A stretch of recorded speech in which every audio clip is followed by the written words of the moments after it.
This action-packed episode is brought to you by the Bacon Smokehouse Burger. It's the newest flavor of the signature crafted recipes by McDonald's. Good morning. Happy Friday. Welcome to ScreenJunkies Universe. We're talking about bacon. What did you eat for breakfast this morning? This is Dan Merle. Hello, I had a Fiber One bar. Oh, I'm Roth Cornett. I had actually a weird breakfast. Spencer Gilbert. Present, bowl of cereal. Joe Star. What was your weird breakfast? What was your weird breakfast? A smoothie. What was your weird breakfast? I had some bone broth with some kimchi. That's a weird breakfast. Okay, you win. You win weird breakfast. It's a weird breakfast, lunch, or dinner. It's really good, as a matter of fact. Whose bones? Your wife. I don't know why That was brutal.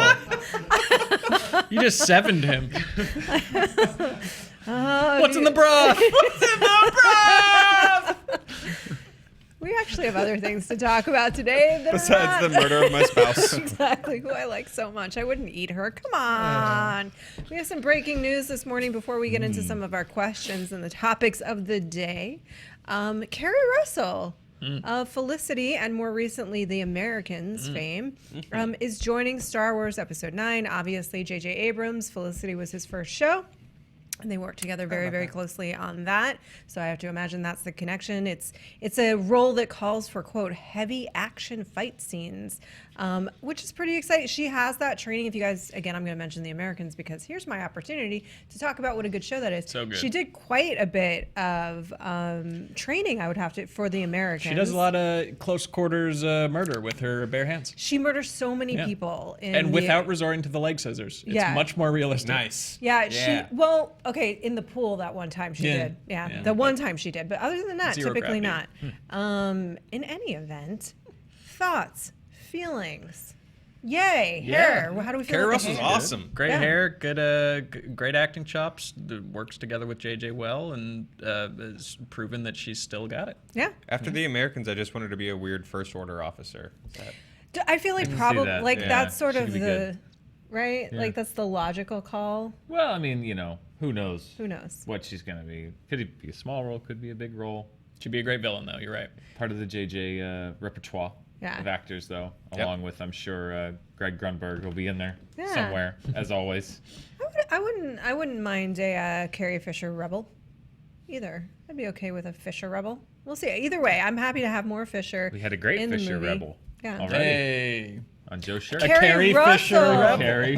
Why would I say that? Because Carrie, Star Wars. Because of Carrie and Carrie Russell. A Russell rebel. A Russell rebel flows. Russell Rebel. Yeah.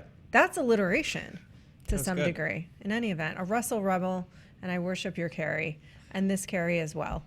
So that's very exciting. Moving on from there, we have some fan questions to attend to. Let's answer Friday. Let's answer them. This is from Juan. He asks, what's the most underrated superhero movie for him? It's Ant-Man. And if we need some things to bounce our minds around, one that we talked about this morning, Billy and I, was Batman Returns. Love that. Catwoman, don't care what you say. Best villain performance in a Batman movie. Yeah, she's so fantastic in that movie. And I think it's one of those ones that gets lost in the mix because when people think of Batman now, they're almost exclusively thinking of the Nolan Batman films as kind of like the bar. And then if they're thinking of Burton, they really only include the first one. I love that second movie.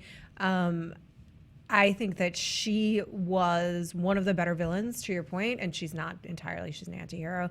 But the Penguin was great too, and that could have been like a completely boring, useless character. Wasn't. Love that movie. Thoughts? What about for you? She's way better than the Penguin. I just rewatched Batman Returns, actually, and she's fantastic. She's great. Transformation scene's amazing. Yeah. The Penguin's a weird Tim Burton-y. He's more of a Tim Burton character than a Batman villain in that movie. I can see why McDonald's. We're loving it. They were not loving Batman Returns historically Batman. because the Penguin was so they have him in a Happy Meal toy, and then he goes see the movie and he's like biting a dude's nose off and eating raw fish and drooling black gunk out of his mouth. It's like, no, full Frank Reynolds. here you go, kids, enjoy your nuggets. There's a Happy Meal. So I will defend. The Filet-O-Fish will Yeah, no. Oh, no. You seem a little more passionate about Filet-O-Fish than I was going to be about penguins with rocket launchers on their backs, who I will defend to my dying that's day. like your favorite Batman movie. Yeah, it's an amazing Batman movie. Yeah. Red Triangle really Gang, good. best Batman gang. I think the thing about Catwoman, though, was she was so totally relatable in terms of, like, that was the manifestation of every fantasy that a worker bee in her position who was just so put upon and was an assistant. Like, if you've ever worked in a job like that where you're an assistant or a receptionist or anything of the nature, where you're just so disregarded and completely just used up and thrown away as she was metaphorically, to rise up like a phoenix and then just be this badass cat. Yeah. Oh, I will go on the ledge and I like say, cats too. up to and including the Nolan trilogy. Also, really, I think the only love interest that ever in a Batman movie that I think actually worked. Yep. Yeah. Even Rachel Dawes, which I know she was very, very important to the plot of that movie, but I think that Michelle Pfeiffer, Selena Kyle, Catwoman is the only love interest in a 100%. Batman movie that was like, I get it, I buy it. You know, Kim Basinger, Vicky Vale, you know, yeah. She screamed a lot. She screamed a lot, but Chase Meridian. yeah. No offense to Dr. Chase Meridian or Elle McPherson Yeah. in Batman and Robin, right? Was he supposed to be into Batgirl? I can't even remember. No, I don't think. That's very upsetting. It's very, but yeah, no, I think That that was was in the the animated one thing Batman later on. romance that was like, I get these two, they get each other. Yeah. They also don't get each other. Yes. They had great chemistry. That the ball scene is amazing when they realize it. Yeah. Do we have to start fighting? It's such a good line. Yeah. Right, because I think they do 100% get each other, and they're kind of like traveling the same path. They just come to a different conclusion on it, you know, Yeah. about the best. And to be frank, in a way, the conclusion that he comes to is coming from a place where he's this really rich guy. And the conclusion that she comes to is she's coming from this place where she absolutely was not. Yeah. You know, and that's where, like, he's coming from this place of like, well, let's do the right thing. Like, F you, you can do that. I'm going to go get some money. Yep. They're like an Xavier and Magneto. If Xavier and Yeah. Magneto wore leather and had sex with each other, yeah. Totally. Which sometimes they do. Are there other In my movies that work for you? Dread, Punisher, Warzone is one that comes up frequently, or Rocketeer is one. Rocketeer. I was not. Dread's good. Blade. The Blades are great. The first two Blades, those are awesome. Third Blade's fun. But are they underrated? I think people rate them pretty. Highly. It's Yeah, all I relative though, because it's like I don't think Ant-Man's underrated. I think it's like unfairly maligned by certain people, but I don't think that it's like. I think it's properly rated. I think the firsts get overshadowed a lot. Like for me, I will still defend Iron Man is one of the best in the MCU, and Batman Begins is one of the best in the DC movie universe, just because of that heavy lifting they had to do to get the whole thing started. They set the tone. They cast the most important people. They really established the mountaintop on which all these other movies could stand. That's a good point. What about that Hellboy? What about that Hellboy? I haven't seen it in so long. It's been so long. I should really rewatch it because it's coming back, right? I really like Come the back. Hellboys with the caveat that I did not read the comic, and I know a lot of people who love the Hellboy comic hate those movies. So have I told you the story about? Okay, so real quick. My mother is proto geek girl. Like, grew up hugely into comics. Was huge Star Trek. I didn't know any of this. Like, this was just part of like what was normal in our life. Hugely into Star Trek. I didn't know there was such a thing as like the outcast version of that. Because to me, this is just like what you do. Long story endless. I did an interview with Ron Perlman when I was early on in this career. She goes in and comments as herself and is like, "Good interview." I think the interviewer is excellent.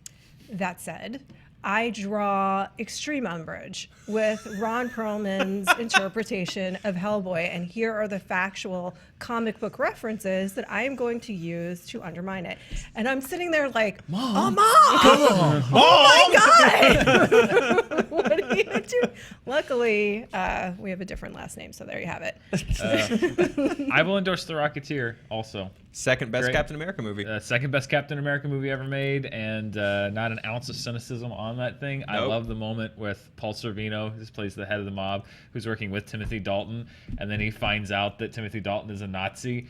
He's like, "Yeah, not in my country, in America." Like he turns against Timothy Dalton because he's a Nazi. And there's the a FBI moment, team up. Yeah, there's the FBI and the mafia, and they both have Tommy guns. And there's a moment where like they're standing next to each other, and they like look at each other, and they're like, "That's right, we're fighting for America." It's like such a like 40s serial moment. Timothy Dalton is one of the best villain performances in any comic book movie. It wasn't Lies Jenny, made. It was acting. And then just the wholesomeness, the purity of it. This Clifford Secord, and you got Alan Alda running around being Alan Alda, not Alan Arkin. Alan Alda's another great personality who does his own thing. Alan Arkin. I'd watch The Rocketeer with Alda in that role. That would be a different performance. But yeah, and Bill Campbell and Jennifer Connelly, obviously kind of a fresher face on the scene at that time. She'd done Labyrinth. She'd done Labyrinth. She was like one of those sort of teen, early 20s actors. Mm-hmm. Yeah. Such a great. This was her, hey, look at me. Yeah. I'm an adult now role. I love The Rocketeer. Yeah. I really do. Oh, and still that cartoon they made is still terrifying, that showing like the Nazis flying into the Capitol, this is what the propaganda film that they made, and you got Terry O'Quinn as Howard Hughes, and I love it. Rocketeer. If you haven't seen it, check it out, especially if you like Captain America. So we're recommending, on today's menu, the chef is recommending Batman Returns. We're recommending the Rocketeer. We're recommending that we go rewatch Hellboy to have a little bit of perspective. Yeah. Love that dread. Do you guys have any feelings about Mystery Men? Dark Knight? I think it's a little ahead of its time. Yeah. Too soon. We're too soon. We're too soon. We're too soon. Yeah, the spleen. Yeah. There's a lot of great moments in this movie. The Blue Raja and his forks.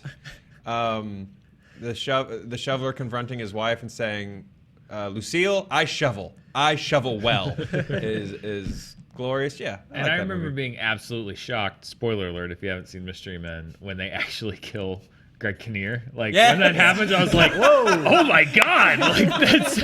That's crazy. You realize that he's just gone. I thought that was the way to surprise me. Good job. Yep. Well done, you. All right. Great Michael Bay cameo. Yeah.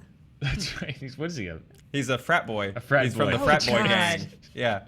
Ugh. And before he cast himself as a scientist. Yes. In his own Armageddon.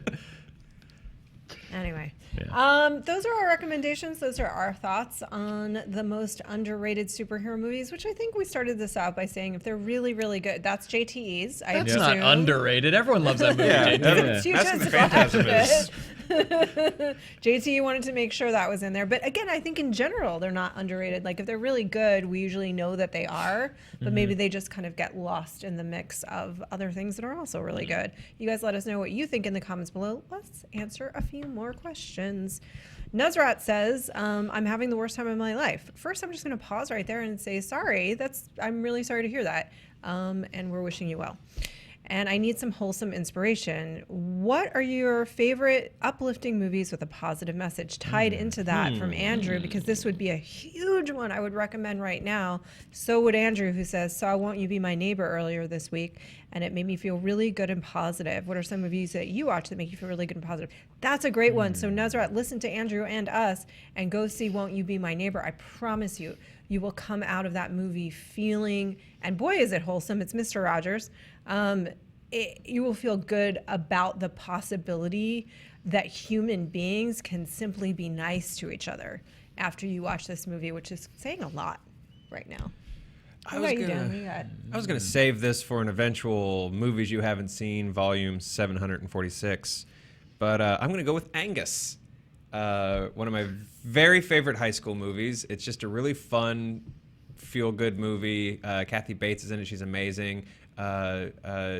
General Patton is in it. He's amazing. James Vanderbeek, peak. This is peak Beak as a high school bully, height of his powers. It's just a really fun movie. It's got a really positive, uplifting message. It's really body image positive. It's about this, a real simple movie. It's about this fat kid that gets made fun of a lot, and he gets voted homecoming king as a joke, but he says screw it and decides to sort of take his moment and actually step up and be the homecoming king. It's got a really just absurdly 90s soundtrack, Jar by Green Day, You Gave Your Love to Me Softly by Weezer, just like a bunch of just really fun poppy, like 90s pop punk songs. Yeah, Angus. It's a real good, feel-good film. Where you at? Well, I was thinking of, I don't know. Well, I was thinking of Planes, Trains, and Automobiles because it is like, I mean, first of all, it's hilarious, so you're gonna laugh. Secondly, I mean, it's feel good, but it's also very bittersweet. So I don't want it to make you sad. I don't think it's a sad movie, although it does make me cry every time I see it. But it's just it also is like it's about this nice guy. Like John Candy just plays this guy, and he has that great speech, and Steve Martin just keeps on going, and he's just like, I like who I am. Yeah. I like, I like me. And it's sort of this, but Steve Martin is such a family man, and it ends in such a very kind of like touching way, and really ends with this very touching act of kindness between these two guys. But at the same time, it is tinged with a little sadness, so I don't want to send you over the edge, but it's always a very bittersweet but more sweet movie for me.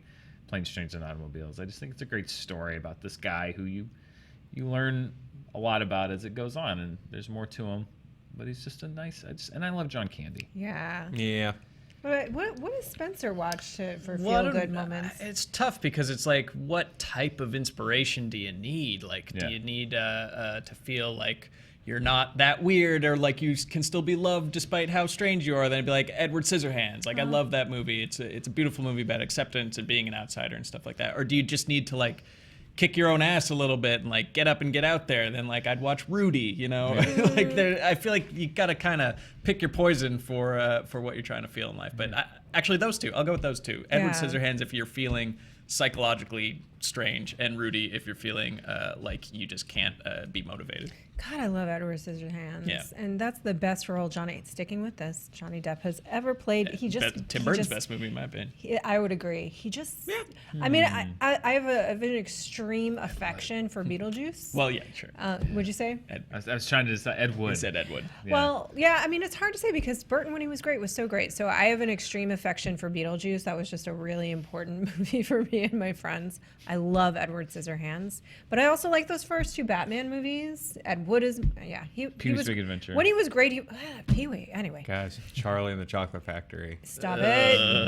I think what we're saying is watch early Burton. Yeah. Yeah, that's basically the message of today. The early Burt. So we will do maybe one more question, and then we have something exciting for you to watch.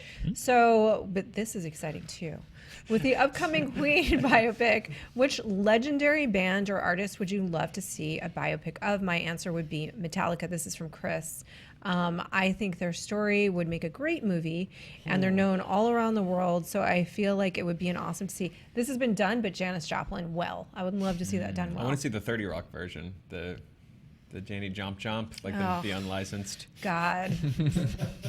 In reality, Janis Joplin, she died. She was one of the age 27 group when she passed away. But she was, speaking to your point, this woman was not only an incredible musician, rose to fame so quickly, had such a lasting impact, but the damage of her childhood, of being really, really rejected, and really, really hurt and really insecure, stayed with her. It just never went away. That pain just stayed with her. And as big as she got, as much as she was like a megastar, that insecurity that was with her when she was young, it never went away. But it's also what made her a great artist, but it's also what killed her. So I just think that there's a very fascinating story to be told there. I saw a Metallica documentary, and they all kind of came off like they're assholes. Douchebags. I forget what it was. Yeah, Lars especially, but it was really none of them came out of the all access doc. What was it? Monster? Some kind of monster. Some kind of monster. Something like that. Yeah, they the one. They can thrash though. They sure can. But have they made a Marvin Gaye movie? They probably have, right? He had a crazy life. I'm sure they've done at least a TV movie. They've at least tried, right? Yeah. I think he's got such a Yeah. dramatic, traumatic, So sad. but beautiful music story to tell. So Dr. Dre is developing one. Dr. Dre is developing one as we speak. There you Thanks, go. Dre. Hold it down. Yeah, that's my pick. Poor Marvin Gaye. Yeah. Like, oh man. Well, and I think, didn't she, so he was obviously shot by his dad, right? But also Tammy, help me out, who he sang with, like his biggest, Tammy Terrell. Didn't she die on stage of like a brain aneurysm? Wow, I didn't know that. Can you look that up? Can you fact check that for me? So yeah, a lot of tragedy. I'd also be down for a like fictional Daft Punk biopic if they just did like that anime style that they did for their music videos Yeah. for Discovery, where just like a fake origin story would be fun. She did not die on stage. She had complications from brain cancer. She had She was in a coma. She had complications from brain cancer and was in a coma. Thank you for either way, still sad. And But I was wrong. I already don't like the Prince biopic that someday will be made.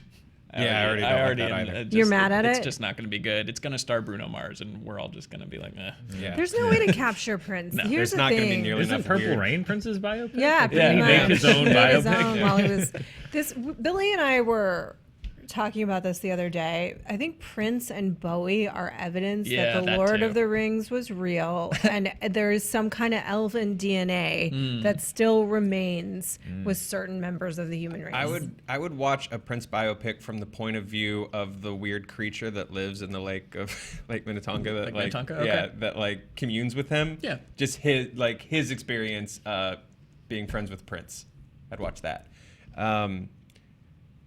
Quick Metallica story. I used to work at a record store on the beach, and every day this dude that was like an extra straight out of Wayne's World would come out with like big hair and his jorts, and he would come in every day and be like, "Hey man, is Metallica Saint Anger out yet?" I'd be like, "Not yet, bro." And he'd be like, "Right on." And then he'd throw this up and then go get in his Corvette and drive away. what happened when it every came day. out? He got so excited. Saint Anger. he got so excited to hear. He got so excited to hear Stanger for the first time. I'm gonna go fictional as well. I want to watch the first superhero movie for gorillas coming together. Yeah. Just All make right. it like the same animation style as Into the Spider-Verse. Just make it really like crazy and flashy. Yeah, just like heavy metal, rock and roll, just weird 70s style, epic animated musical kind of Into stuff. it. Yeah, I'd do that. Did you guys watch The Wall when you were young? I Did did. everybody watch The Wall? I haven't seen The Wall, no. You've never seen The Wall? No. Pink Floyd, right? That is surprising coming from Spencer. Look at that shirt. I know what you were up to as a teenager. Dan Merle, what's yours? I've been thinking about Everyone that it. eats shaved ice likes Pink Floyd. You've had a snow cone? Of course you've seen The Wall. It may be cliche. I know that your favorite Kurt Russell did one, but I still think there's something very interesting about Elvis. And I think you could find a young actor who does, and don't do prosthetics. Like find a young actor who wants to commit and do young Elvis and do a Castaway, but in reverse. Do I a know young everyone Elvis. hates him right now. Miles Teller. He looks a little elvish. Maybe, but I don't know if he could do young Elvis at this point. Yeah. Like, Say but Elvis you or shut down Elvis? the production and put the weight on and do the whole damn thing. But I think not so much Like a bio- Boyhood Elvis? Well, no, not like 12 years of Elvis. I mean, you do young Elvis, you stop for a few months, you Okay. put on some weight, you do old Elvis.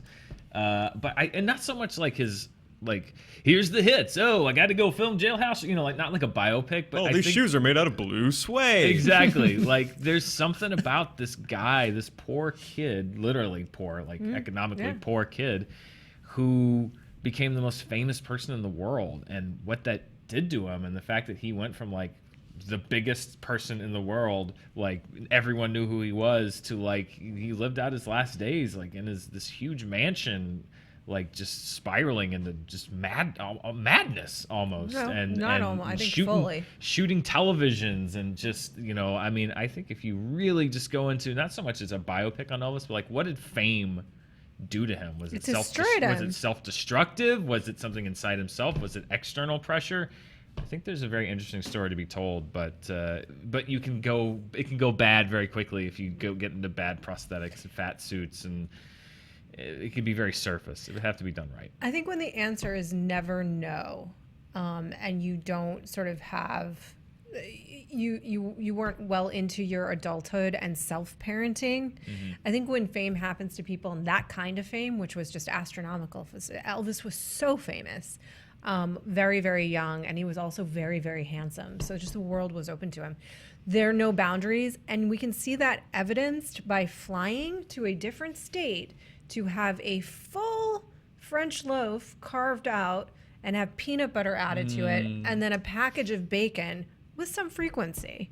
And no one was there to be like, maybe a salad today. El? Hey, El. It's different time. Different times. I would chase this with a Dolly Parton movie, which would then also become the most wholesome, positive, Starring uplifting Dolly movie Parton. of all time. Yeah, just starring Dolly Parton. I'm going to tell y'all about my life. And then it's literally just her talking to camera for 90 minutes. I'd watch that. Did you guys see the Lifetime? Okay, I'll tell you about it later. Okay, I do want to hear about this. I'll tell you about it later. But I'm into that Dolly Parton movie.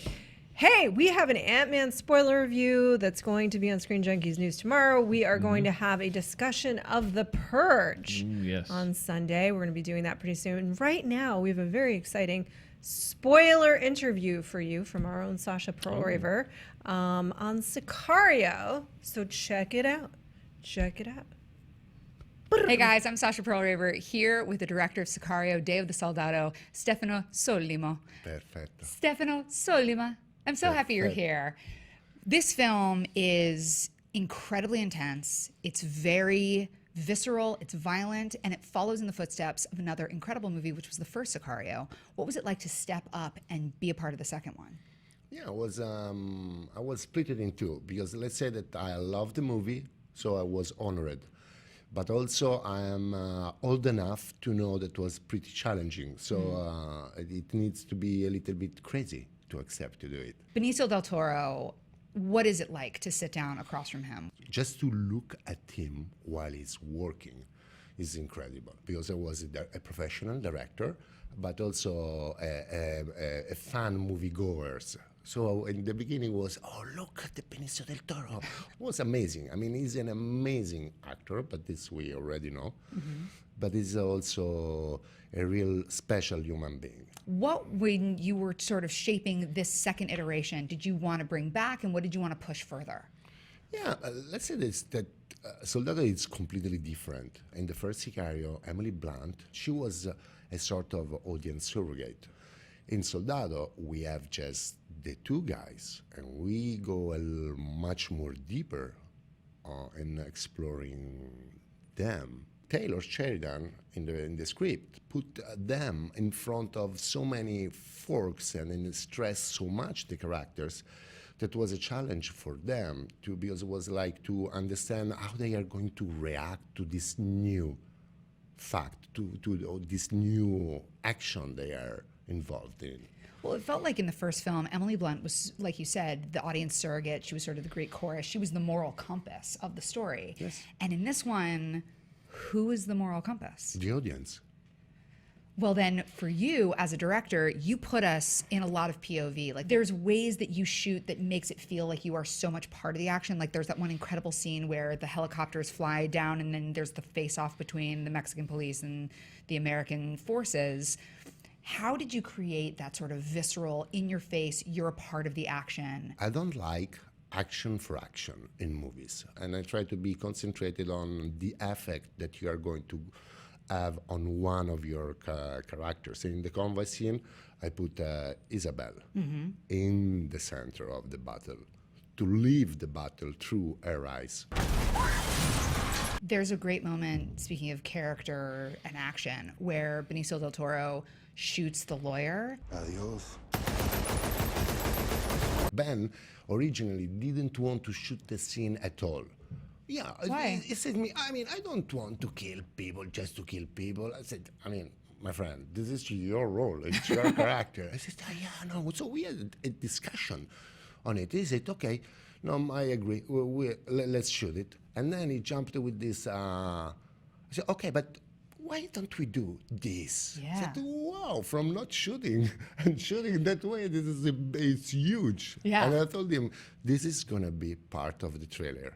It's such, I didn't see it in the trailer. I saw it when I sat down to watch the movie, and I was like, it's so defining to see somebody do that in that way, because it's hyper violent, but it also shows the control he has. Yeah, but also, I think that, again, it's a beautiful action to watch, but also it gives an information about the rage he has. There's another beautiful scene where you've got Isabel and Benicio going through sort of the Mexican desert, and they stumble upon a farmhouse where they come across a man who is deaf. And there's this wonderful scene done in sign language. I loved that scene so much. They need help from someone that has no reason to give this help. And also, at the same time, we needed to give backstory of the family killed by Isabel's father.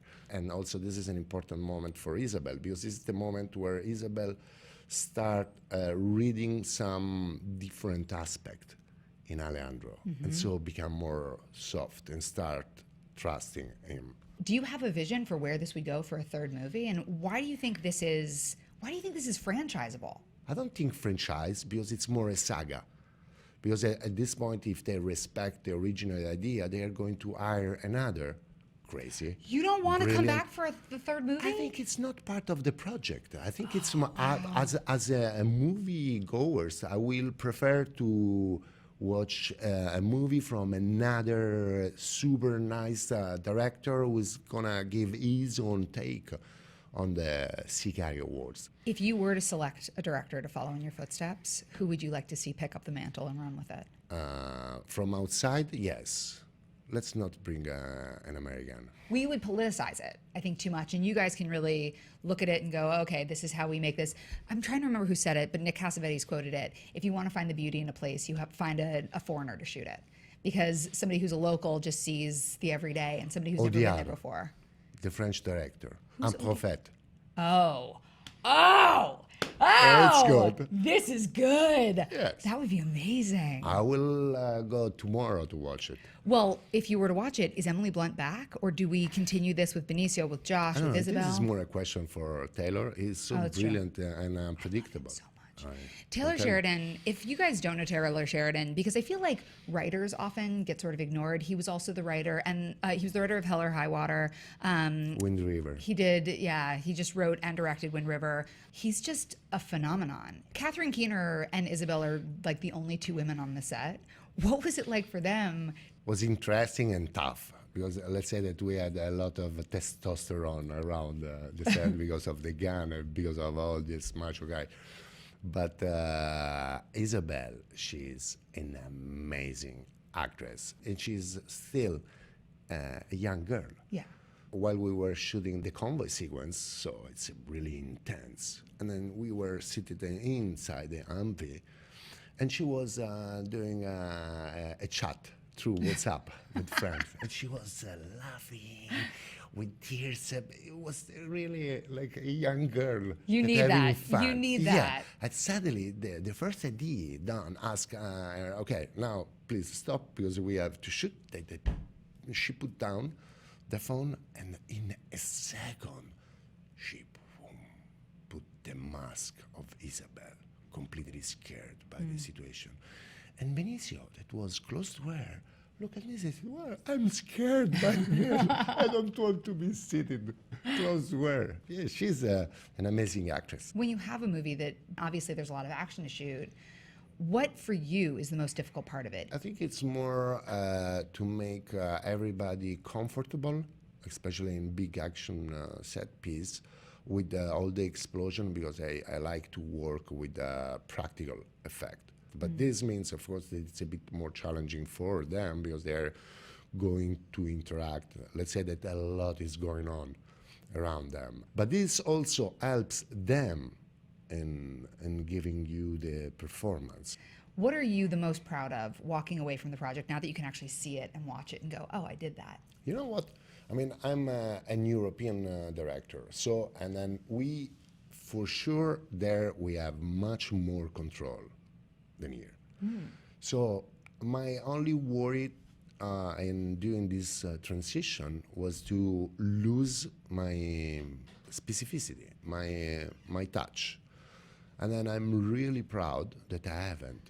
So, I mean, by watching the movie, and I've seen it yesterday, it's like exactly the movie I would love to do. It's really close to me. And this is, I think it's a sort of a miracle. Or Good job, Stefano. Thank you guys so much for being with us. And Stefano, thank you so much for sitting down and talking. Sicario, Day of the Soldado is in theaters now. Today's episode brought to you by the Signature Crafted Recipes by McDonald's.